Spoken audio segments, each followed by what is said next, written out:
वाहिगुरु जी का खालसा, वाहिगुरु जी की फ़तेह। मैं हरतेग नेज टॉक से आज की जो वीडियो है वो है नगर कीर्तन का इतिहास, जो कि मैं हिंदी में बोलना ज़्यादा अच्छा समझूंगा, ताकि नगर कीर्तन क्या है और हम क्यों निकालते हैं सिख, यह सबको पता लग सके।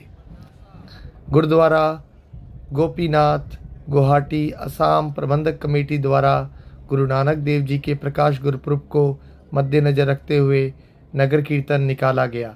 ये 5 प्यारे जो कि केसरी पोशाक में, पीछे नीली पोशाक में 4 साहिबजादे की भूमिका में, ये झंडा नवार जो कि नगर कीर्तन का पूरा संचालन करेंगे, सेवादार, इन्हीं के कंधों पर सारे नगर कीर्तन की जिम्मेवारियां होती हैं। ये सेवादार झाड़ू की सेवा करते हुए, बच्चियां फूल राहों में बिछाती हुई, ये हमारे सिखों की नई पीढ़ी जिन्हें हम पुचंगी पुचंगन कहते हैं, ये छोटे छोटे सिख जो आगे जाके बड़े बड़े सरदार जी बनेंगे। ये आगे नीली पोशाक पर 4 साहिबजादे, ये 5 प्यारे, ये 4 पहरेदार, यह गाड़ी नुमा पालकी साहिब, इसके अंदर हमारे गुरु साहिब सुशोभित है। हम अपने गुरु को ही अपना इष्ट मानते हैं, उन्हीं के फरमानों पर हमारा सारा सिख धर्म चलता है। हमारे गुरु साहब का जो उपदेश है वह सारी दुनिया के लिए समान है, ना कोई ऊंच ना कोई नीच। हमारे गुरु साहब के लिए सब बराबर है, और उसी तरह हम सिख भी सबको एक समान मानते हैं। यह स्त्री सत्संग कीर्तन करती हुई, यह हमारे मित्र, यह सेवादार, ये बेलतला गुरुद्वारा द्वारा भेजी गई गाड़ी और संगत गुरु का कीर्तन गाती हुई।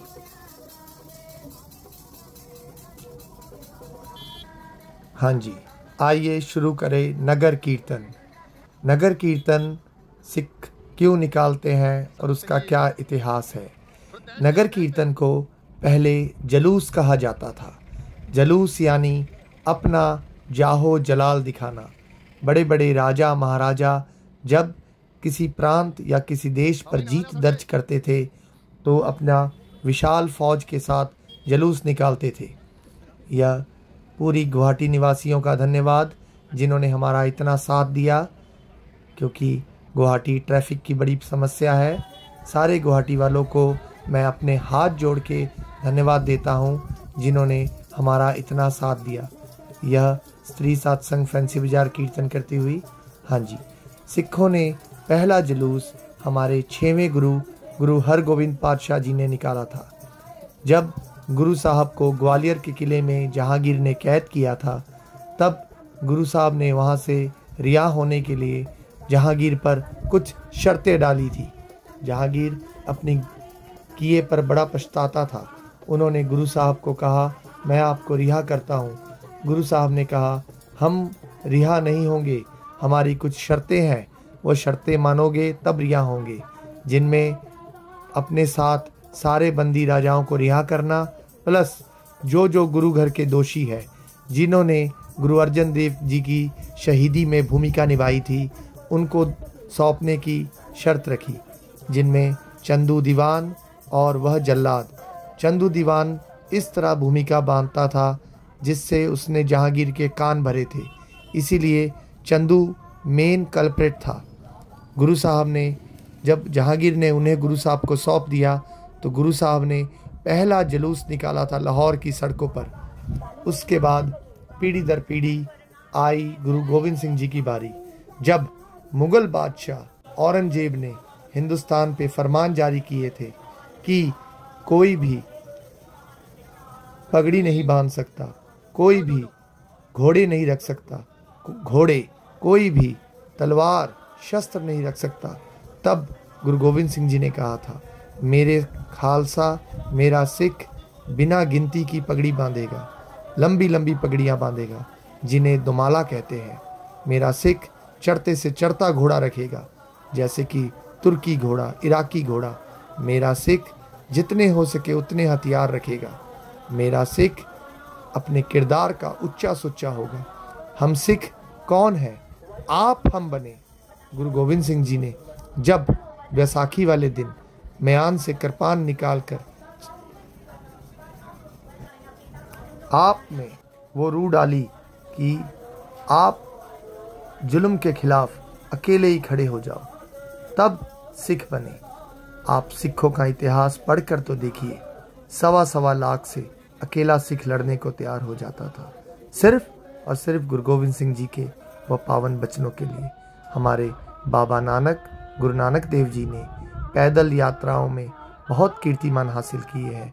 मक्का से तिब्बत, चाइना तक, गुजरात से असम तक, श्रीलंका से कश्मीर तक, सब जगह गुरु नानक देव जी ने एक ही फरमान जारी किया, नाम जपो, कीर्त करो और वंड छको।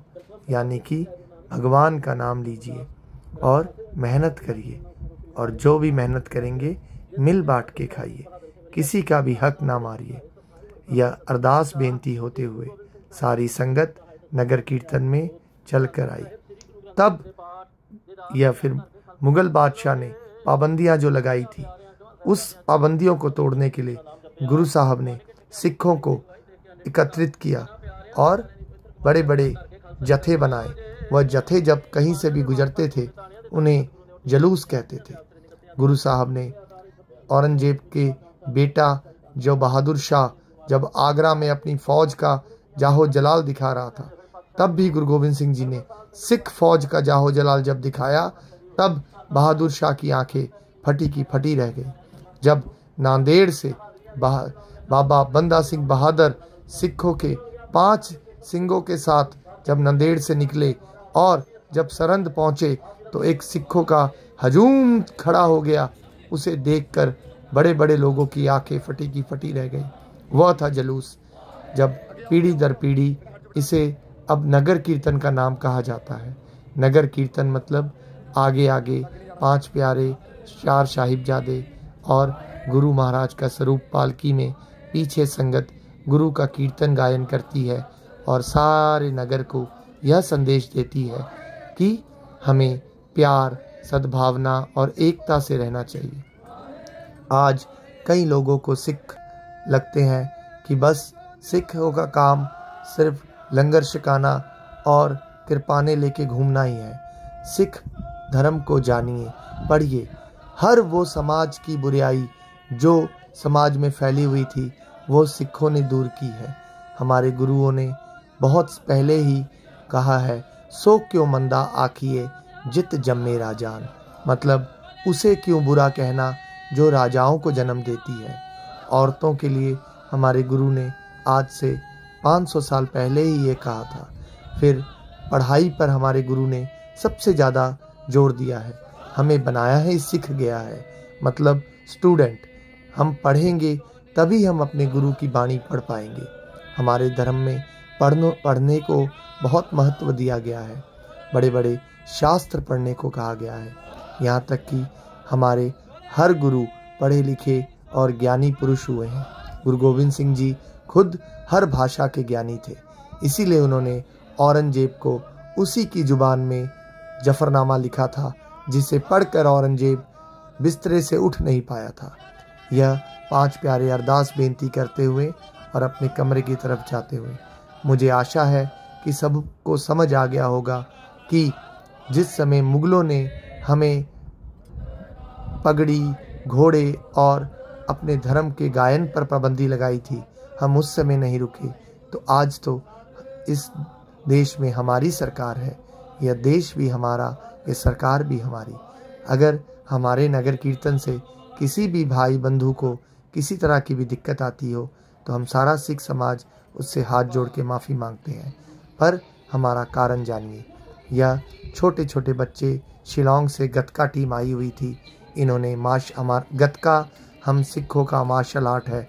देखिए कितना सुंदर गतके का यह प्रोग्राम दिखाते हुए, छोटे छोटे बच्चे कितनी सुंदर रूप से गतका दिखाते हुए। मेरे प्रिय मित्र का दोस्त भी छोटा सा बच्चा गतका का जौहर दिखा रहा है। कल गतका खेलते खेलते उसे हल्की सी खरोच भी आ गई, मगर उसने 1 मिनट का भी प्रभाव नहीं किया और दोबारा गतका खेलने लगा। यह शूरवीर, यह मेरी दोनों बेटियां और मेरे दोस्त की बेटी मिलते हुए, यह गतका टीम से मेरी दोनों बेटियां मिलते हुए, और ये हमारा गुरु का लंगर। हमारे धर्म में सेवा सबसे महत्वपूर्ण सेवा करनी ही हमारी सबसे बड़ी पूजा है। यह सेवादार सेवा करते हुए, यह सबसे प्यारी सेवा बच्चों की आइसक्रीम। किसी प्रकार भी बोलते हुए कोई गलती हुई, दोनों हाथ जोड़ के माफ़ी मांगता हूँ। धन्यवाद।